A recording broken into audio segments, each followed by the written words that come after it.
So 5 laps in the new GP. First impressions, it's a fantastic car. Obviously, it's meant for the track, but at the same time, quite livable. I mean, this is a GP different than the first. I mean, I'm looking around, I see Alcantara and leather and more leather, you know, on the dash, and of course this beautiful JCW steering wheel.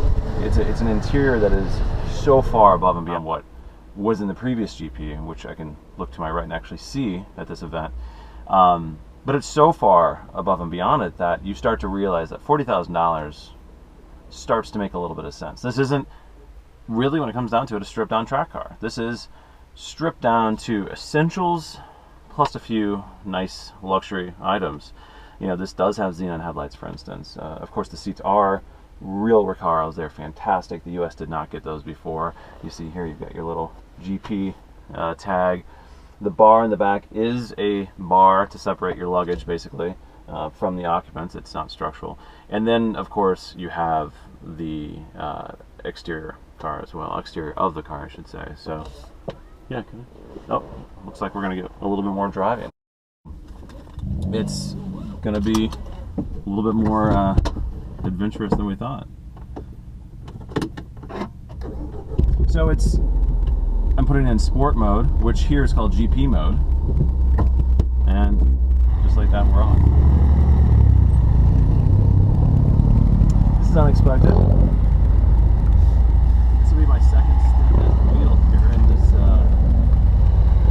this very car, and we're only supposed to take one stint, but looks like that.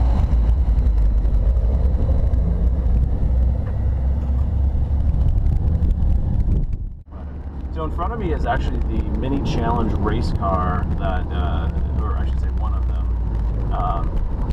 It's called Mini Trophy now, for those scoring at home. So here we go.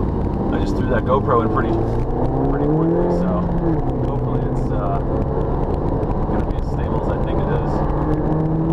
So as I said, I mean, this is a car that is very different than that first GP. Now that said, it is also very track focused like the first one, and even more so. So what do I mean? Right now, I hit the brakes, 6 pots in the front, 4 in the rear. This is a car that is engineered to go and stop.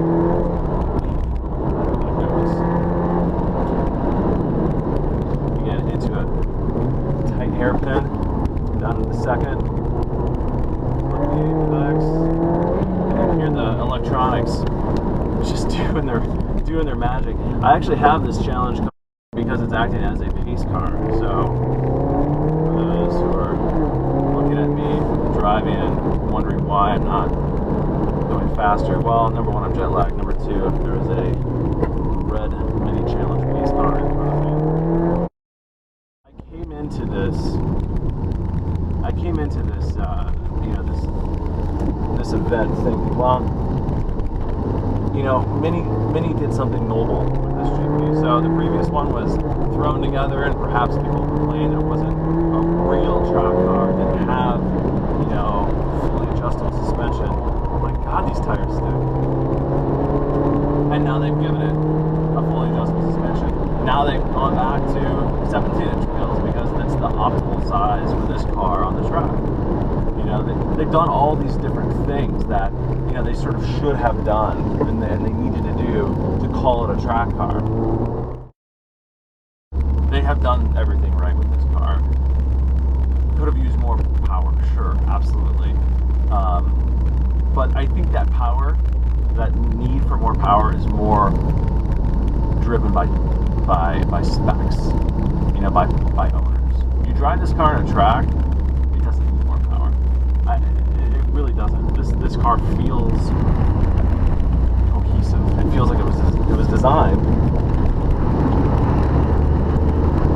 with every single part coming together to create this sort of symbiotic relationship. I mean, it's a car designed as a whole rather than the previous GP, which was a great car, but a car put together more or less from parts.